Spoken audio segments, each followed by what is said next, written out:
podcast where us two confused and broke watch enthusiasts talk everything about timepieces. My name is Jahazeb, and joining me today is Thailand. Thailand, how are you doing today? Good, awesome, and I'm very glad that we started this podcast. And yeah, so let's give it a go. Well, for this first episode, we thought about that we will start off by talking about the watches released from Watches and Wonder 2026. And Thailand, before we go into the specific watches that you and I liked, I felt this year that the releases were generally underwhelming. I was looking at the releases from 2025 and 2024, and I feel, especially in 2024, I felt that the releases were much more exciting. I wonder if you felt the same, or is it just me? Well, I couldn't see a new line being started by the major brands, right? So there was no like a 1908 from Rolex effect, or like the Cubitus, or they call it Cubicus from Patek effect. So there was no such like kind of earthquake, but there were like a couple of very interesting models actually that we are going to dive into. Yeah, so 198 is definitely one that I was looking at the releases from 2 years ago was very, very interesting. Then we also had last year Rolex coming out with the Land Dweller. So yeah, this That's year true. you're right. There wasn't one of these iconic releases. But what I've heard also, what the rumors are, is that especially for Tudor, and I think this would also probably apply to Rolex as well, that they usually don't necessarily always come up with their big releases in the Watches and Wonder. They usually stagger it out across the rest of the year. So we might actually end up seeing something from them later in the year. Yeah, interesting, interesting. And then in this Watch of Wonders, right? Did we see something like tangible or interesting from Patek Philippe? Have you come There across? is a variant of the Cubitus. The They were complicated one. a complicated one. They Yes, released which well, Cupid itself had a mixed reception, right? Not everyone loved it. It was kind of a love-or-hate relationship. Either people really yes. liked it or didn't like it at all. But yeah, they came up with some variant of it. There were quite a few also releases from Vacheron and Constantine, but again, they were variations of the existing lines. Yeah. There wasn't anything new and groundbreaking. But looking at sort of the watches that caught our eye, the one that really stood out for me, and you know this about me, that I'm a big fan of JLC. The Yes. JLC Master Control Chronometer. So this is a JLC's first foray into integrated bracelet watch. Um, it can be termed it's sort of like a sports watch, but it only comes with 50 meters water resistance. But they came out with a couple of variants of it. There's a date variant, there is a power reserve variant, and there is a chronograph variant. The date variant is, to me, absolutely stunning. It's simple, sleek, elegant. It's Yeah. only, I I think look it's a at it right now and it's very sleek. It's awesome. I mean, such a complicated watch with such a thinness, right? yeah. And yeah, it's only 8.4 millimeters thin. Water resistance is only 50 meters. That could have been better. It has a display case back, which is fairly consistent with JLC. Slightly on the pricier side. Its retail price is going to be around $14,200. Having said that, that's very much in line with other integrated bracelet watch, like the Girard-Perregaux Laureato. That's although actually probably retails slightly less than this. Then we had the IWC Engineer.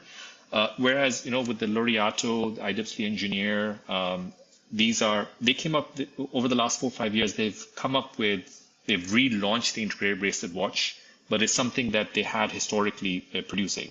But for GLC, this is kind of their very first foray into. It's a brand new watch. It's not like an old line that they're Yeah. reintroducing. I wonder if that is a reflection of the brand might be struggling a bit, and they're trying to refresh the lineup, or generally they felt that integrated bracelet watch are in vogue at the moment, so they should try to get on the bandwagon. Either way, I'm really excited to get hands on with this watch when it comes in the AD over here. True. I mean, I'm looking at the pictures now, and they look stunning. I find the complicated ones dial a bit busy at the busy side, but of course, it's a matter of preference. But when I look at the simple ones, like the three-handers with the date, they look stunning, and the bracelets are like meticulously made. I mean, as expected from GLC. Yeah. And apart from that, the design is quite nice. I mean, again, I would have loved to have even like a less busy dial, even for the three-handers without the date disc. Like imagine having the numeral three instead of the date disc. That would give a very nice, simple vibe, perhaps like towards the Rolex Explorer kind of side. But Yeah. overall, I find the design very beautiful. Yeah, and size-wise, it's a 38 millimeters. You and I have talked about this before. I have a slightly preference for 41, 42 millimeters, but 38 is probably more universally appealing. And I think you are also, you like it more on the 36 to 38 rather than the 41, 42 Definitely, millimeters. yeah. 36 for my wrist. My wrist is 16 centimeter for reference, 1/6, right? And 36 looks awesome. So this is a 36 millimeter watch, and it looks like just right. And 38 is also like a quite good for like a tiny wrists like mine. Your wrist is, I guess, like more substantial. I would imagine, right? So which is why Not your by preference much, but tends to go higher. I'm wearing a 42 watch, and Okay, I like my watches a little on their beefier side. more Having said that, substantial. I see. because this um, doesn't have a bezel per se, or it's a very very thin bezel. It's not a bezel with the with like Sure. numbers like here, like in a diver. Then I think for me personally, a 38 to 40 millimeter works. But when there's a bezel, then I feel that when you include the bezel, and if you only have 38 millimeters, the dial itself is probably only 35, 36, because the rest of the Hmm. space is being made up the bezel. Yeah, it That's why becomes a I'm bit too usually small. not a fan of that. But you mentioned something interesting about the other variants, the chronograph variants being very busy. We will get to sort of my next watch in a couple of minutes, but that ties in very nicely to my second pick.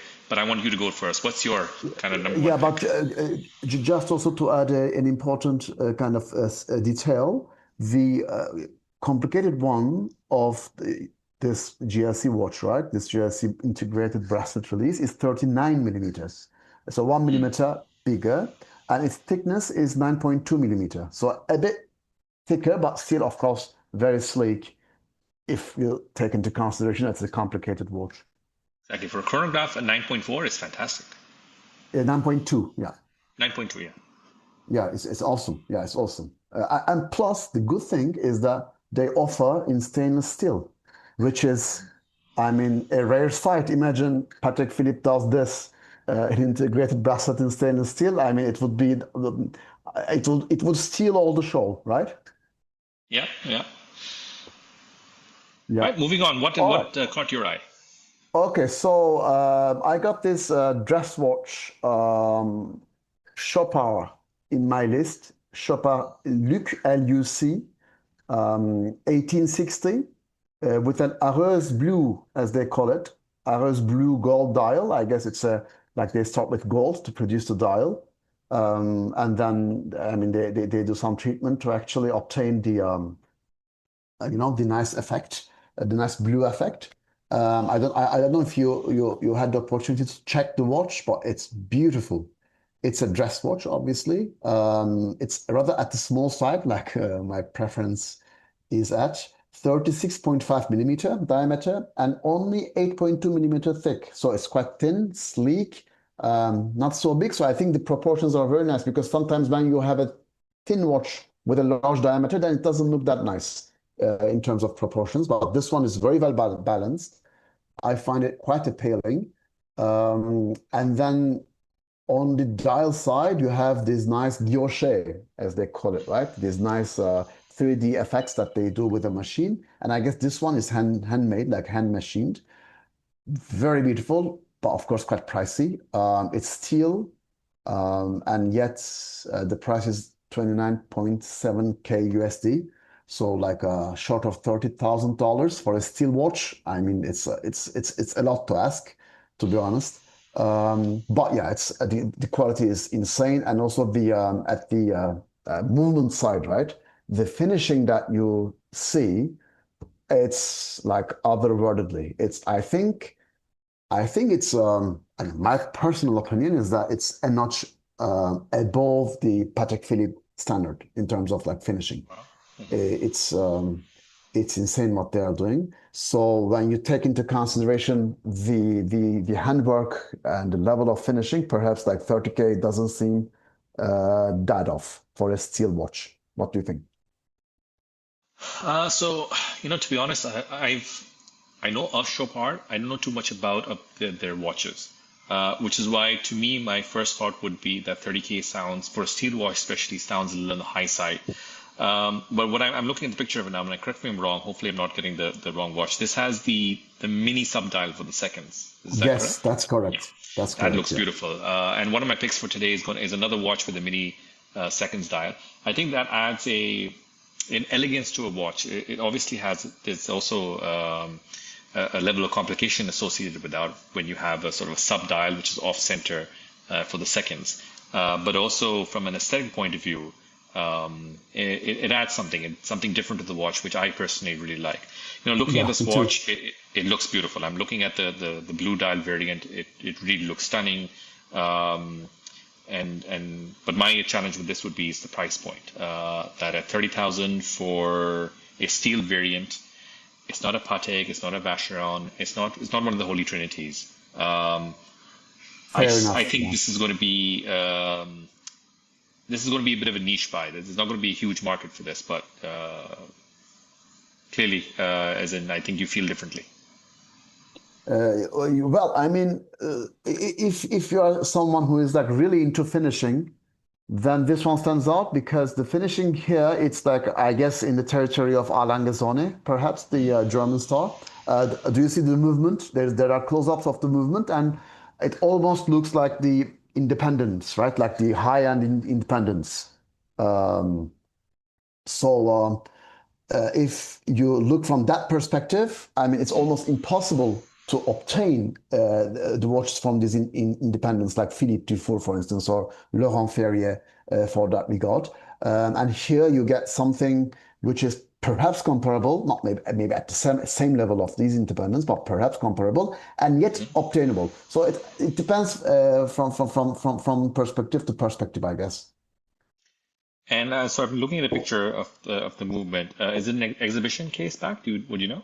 Yes, it does Okay. have an exhibition case back. Yeah. All right. So if this is the variant I'm looking right now, it has the mini rotor, Yes, not the full indeed. rotor. That again, it's a level of complexity or the aesthetics of it. It makes it really pleasing. Whereas most of watches have that sort of big rotor that covers the entire circumference. The mini rotor Exactly. is yeah, Yeah, it's very nice. I like this it's a watch. bit. Is the price point for me is the only challenge for this watch. Yeah. And this, I mean, we mentioned steels, but then we also need to mention that the rotor is 22 karat gold. Like it's like a kind of like a substantial mass of gold over there. Mhm. Okay. Yep. So another watch I want to talk about. We were talking earlier about chronographs and looking busy, and you and I have talked about this quite a few times. That my challenge with chronographs is that usually the dials become very busy. Hence, I'm not a huge fan. Yes. But then I discovered, and hopefully I'm pronouncing the name correctly, the Parmigiani Tonda PF Chronograph Mysteries. Yeah. Um, Now, this is not the first variant of them. The chronograph variant is new, but they had other variants of this. I think they had the date complication and another variant that they've released previously.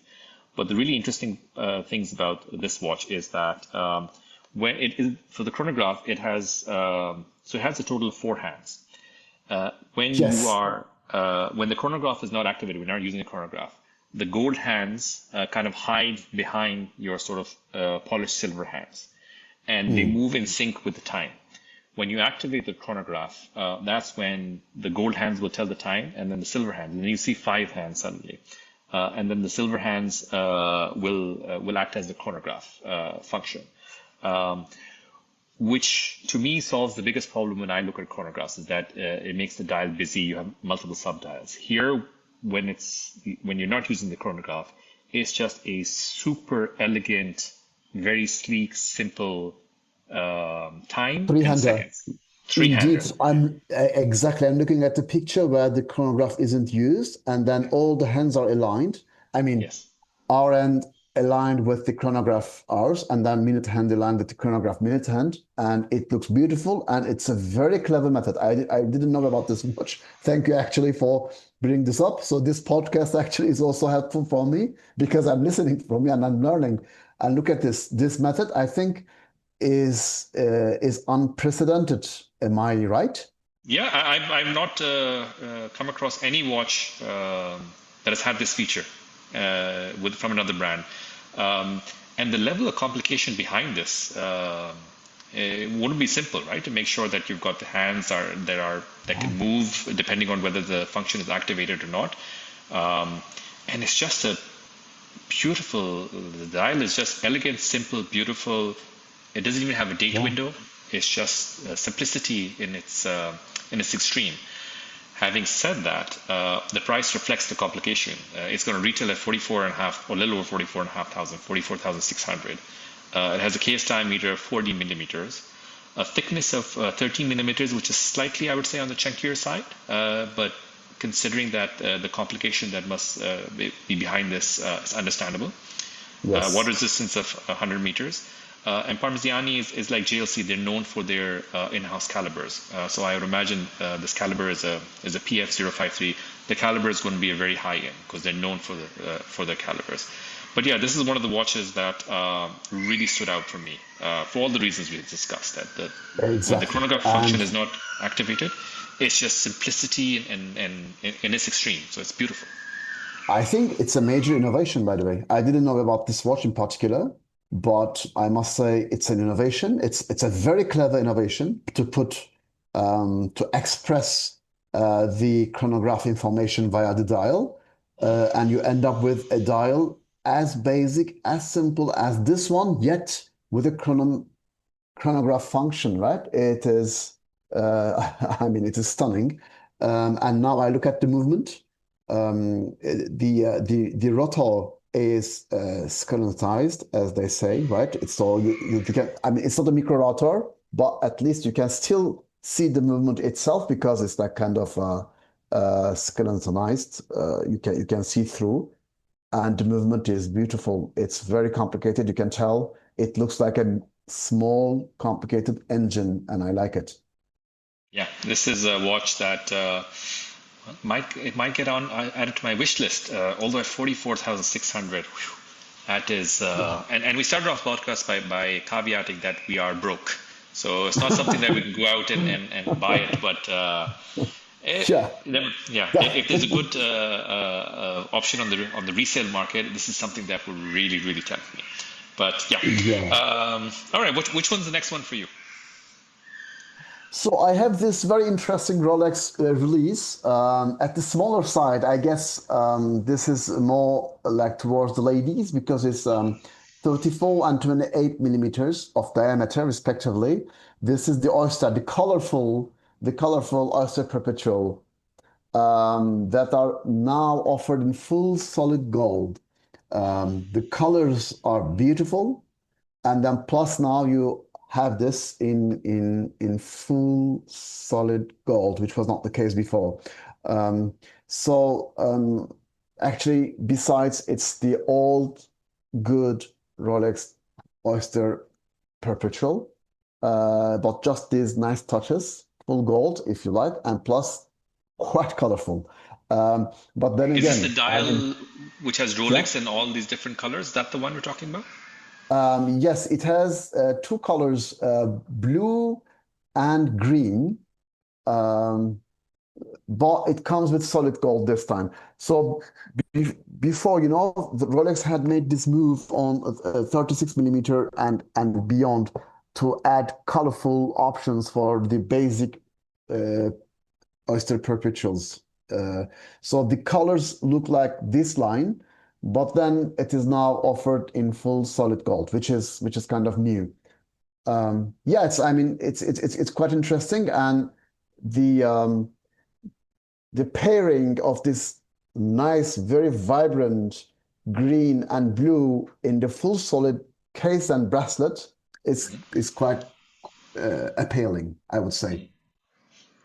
So Rolex this year, and we kind of talked about this at the start of the episode. there wasn't a lot of they didn't come out with anything new. They came out with variants and they came out with a couple of interesting things. And this is obviously definitely one of them. But they didn't make big splashes this year. Like last year, they Yeah, came out with the Land correct. Dweller, 1908 and Platinum the year before that. So this year was more about sort of refinement. Maybe later in the year they come up with something interesting. Um, but this is definitely an interesting piece. Another piece that I thought long and hard about, it was going to be one of the ones I'm going to pick, but I'm going to go with something else. But just as an honorable mention, the new Oyster Perpetual, the 100th anniversary edition, which is the Yes. black dial, steel body, but just with a gold bezel. So it's not a full two-tone that they would normally have because that would also have gold on the bracelet. But this is just the bezel is in gold. And then what I found really interesting was that on the dial at the 6 hour mark, they usually write Swiss made, and for this year's edition, it only says 100 years. 100 years, right? It's written 100 Uh, years. Beautiful. yes, it's beautiful. And then on that sort of grayish, blackish dials, nice sunburst dial, they also have the green dots on each of the hour markers, which gives it a very nice contrast. I really like that. True. And then Before, regarding the hour markers, sorry, you were saying something, but just like add to a small sentence. So this particular release of 30, 34 and 28 millimeters, right, comes with stone markers matching the color of the dial for 3, 6, and 9 very markers, nice. Yeah. which is like quite a nice touch. So you get blue stone for blue dial and yellow stone for yellow dial, which looks amazing in the pictures. I mean, we got to see this obviously in the metal, but I'm sure they are going to be beautiful.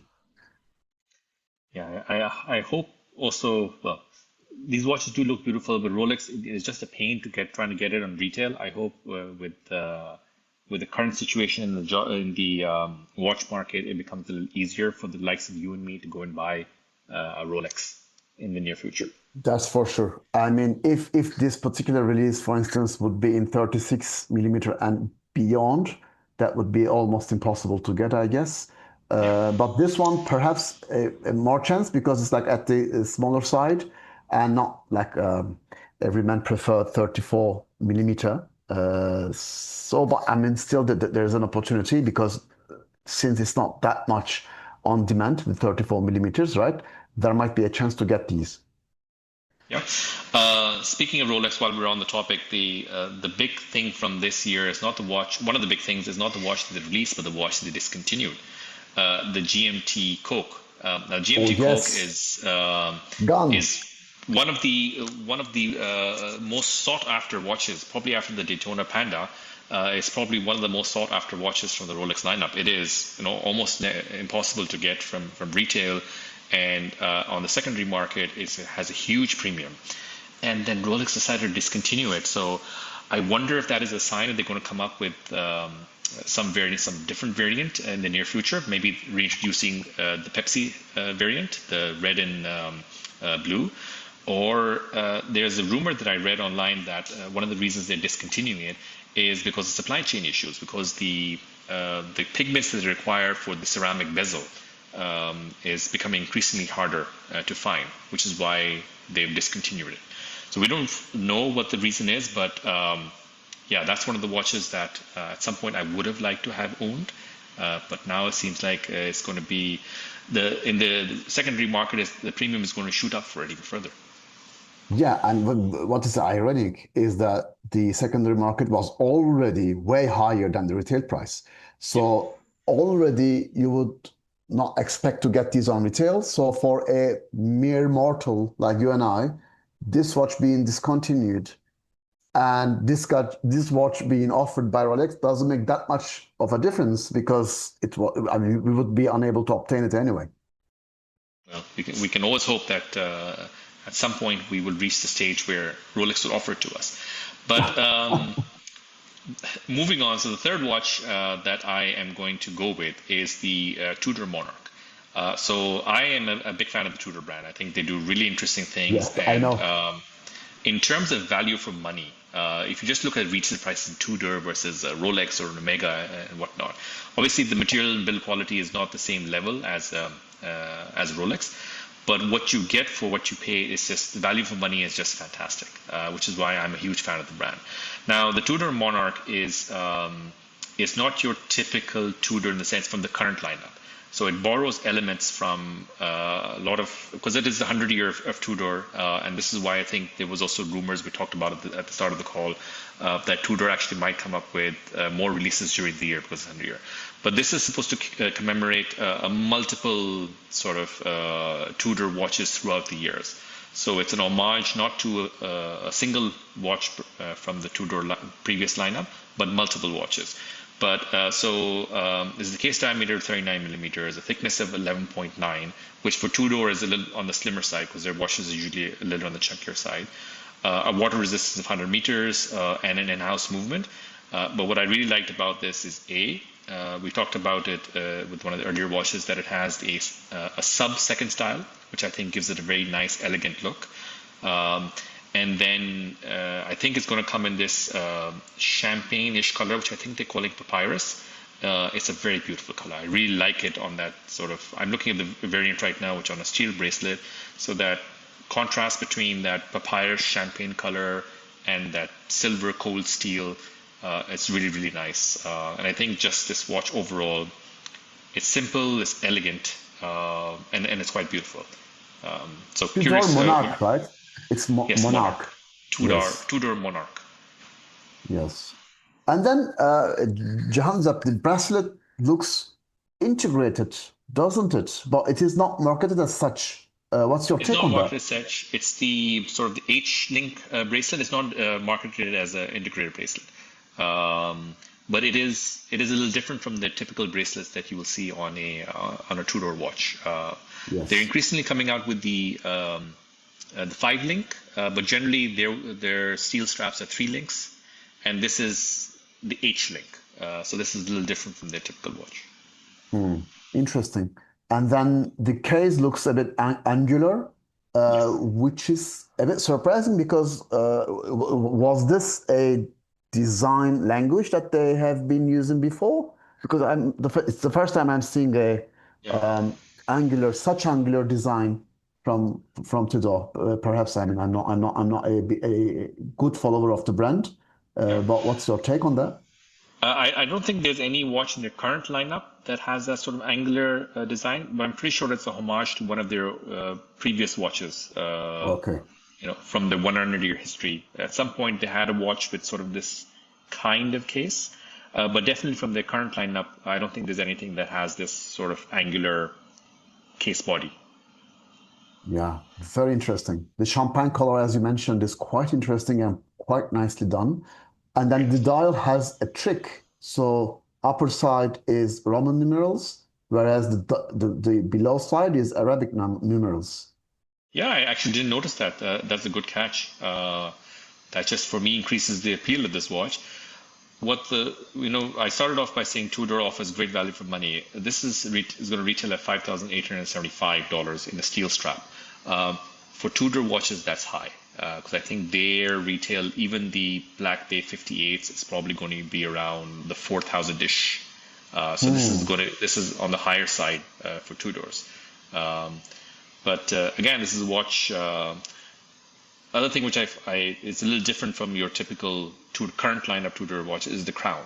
So the crown of a lot of the current watches within the Tudor range are sort of beefier, chunkier, kind of protrude out a lot more, which is a love-hate relationship. A lot of people like it. A lot of people dislike the brand, the aesthetics of the brand because of that.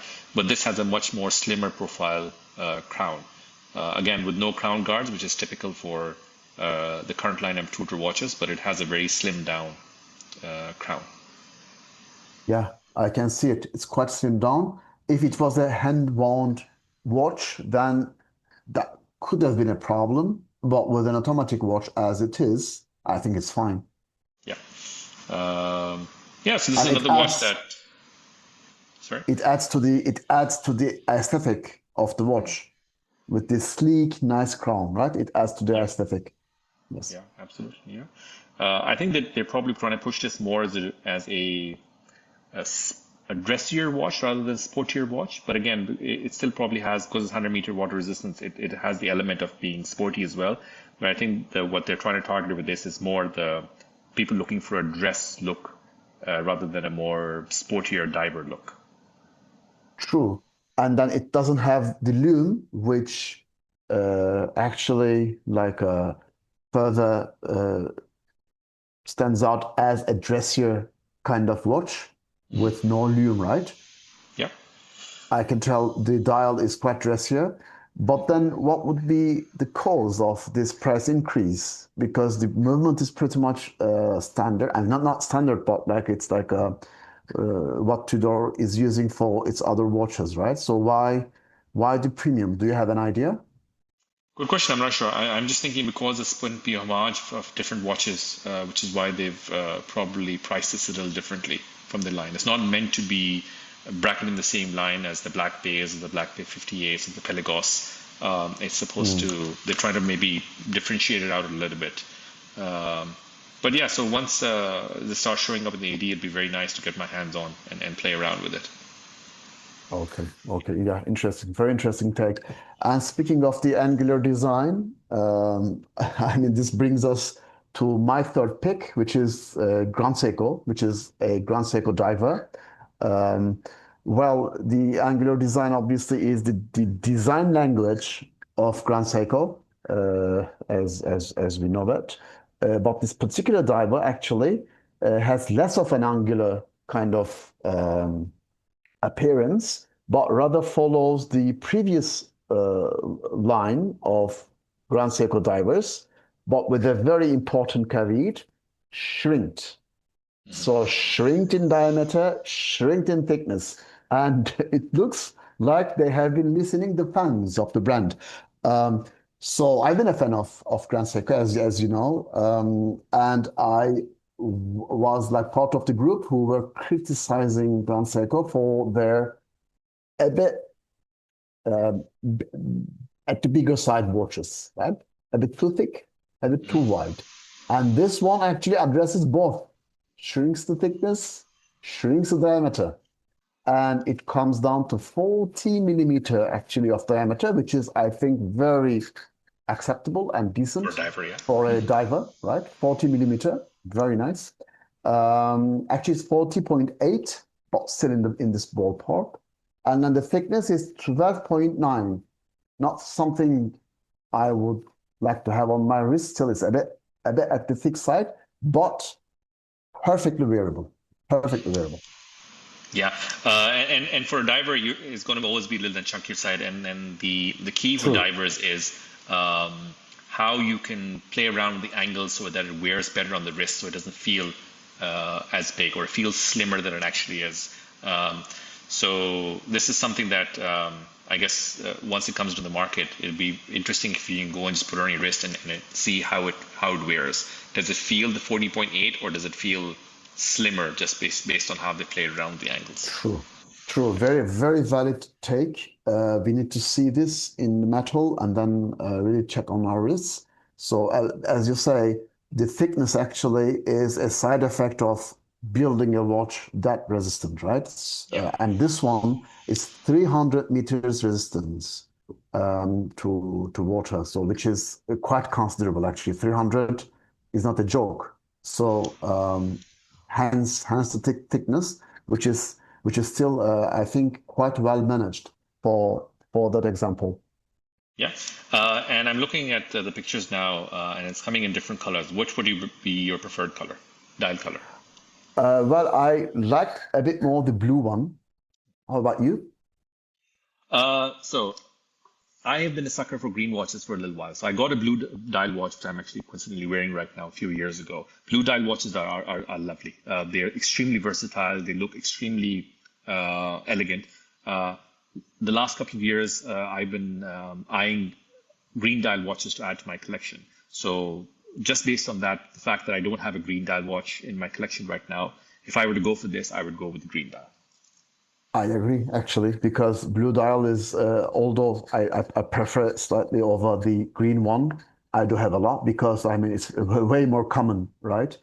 And then for this particular um, trade-off. If I had to buy one, I guess even though I like the blue one a bit more, as I mentioned, I could go with the green one because it can be the first green dial watch in the collection. A very good candidate. Yes, yes. So yeah, this watch has, when I was looking at the different reviews that came out of the watches from Watches of Wonder, this watch was there in everyone's selection. All the bloggers were talking about this watch. And I would have been tempted to add it to my short list, but I know that you are a fan of Grand Seiko, so I said, okay, this is something that Thailand should pick up because you know so much more True, about the true. brand. Thanks. But Thanks. I mean, it yeah, was yeah, it was quite actually a hype because everyone loved Grand Seiko's divers, the build quality, the finishing, the movement quality, and everything. Everything was in line except the size, right? So the people were making noise about that, and finally seeing this addressed actually made people very happy, very excited. Hence the hype. Yeah, we also need to mention that the movement actually isn't a pure mechanical one, but it's a spring drive, which is still mechanical in like the power transmission and power reserve, but regulated by a course. We can make perhaps another episode regarding this particular um, movement technology. I'm not particularly fan of this movement, but we can talk about this later. Although I'm a fan of Grand Seiko, but it's obviously a very well-made and a very clever movement, um, which can offer a 20 seconds per year accuracy, and having this in a almost completely mechanical movement is insane. So they show their prowess basically. yeah, and I think that the spring drive movement or the difference between the different movements is definitely worth an episode on itself. But correct me if I'm wrong, is the retail price, I just did a quick search on it while we were talking, is the retail price going to be 12,400 for this US dollars? Yes, correct. USD 12.4K USD. It's not a limited edition, available now. Okay. That's on the higher side, I feel. What do you think about that? True. And I think this is a recurring topic, right? I mean, each watch that we actually have been discussing is surprising us with its price point, isn't it? Yeah, I mean, it that's looks true. like the trend goes upwards and upwards. Yeah, because I did a quick search, because my reference for a dive watch is the Omega Seamaster 300, and the retail price is under $10,000. So I'm just comparing it against that. 12,400 is sounding a lot, but it is a beautiful watch. Um, It's a beautiful watch. I think the premium is justified with the recent update of this movement. I mean, it came early this year or late last year. They made this particular move forward in the accuracy of their spring drives by further adjusting it. So now they call it ultra fine adjusted. It doesn't mean that the regular ones are off the catalog. They are still in the catalog, but this one got this special treatment of ultra fine adjustment, which offers this astonishing accuracy. 20 seconds per year is phenomenal. I think that might explain partly the premium, but then we need to check the regular spring drive diver watches, and I guess they are not much less expensive either. We need to check that, but yeah, unfortunately for watch enthusiasts, everything looks expensive nowadays. Everything is expensive. Okay, I think that is a good point to end our review, Watches of Wonder. Before we sign off, I just want us to do a quick wrist check. So I am wearing my Omega Seamaster that we've talked about in this episode. It was my first blue dial watch. It's a bit on the chunkier side, so I think it's a 42 millimeters with quite a bit of thickness.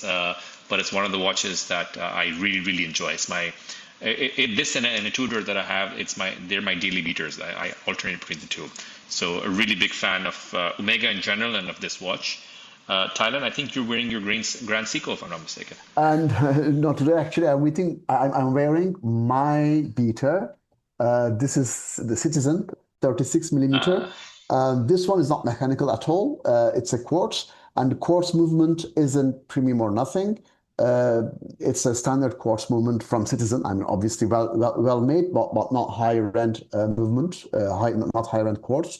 This does have the Echo Drive ah, feature, which means that's powered by light. And it's like extremely handy, which is why it's my beta because I purchased it around like 10 years ago. It was a gift from my wife 10 years ago. I haven't do anything to regulate or I mean, to change the battery, nothing. It just works on its own 10 years without a hiccup. It's like a bliss. It's like a true beater. EcoDrive a long time ago. It was a watch that I wanted to get. I got my dad to promise that if I hit certain grades at school that I would get it. I ended up at that time going with a quartz Citizen. It's just because when I went to the store, the look and feel of that I just like really like.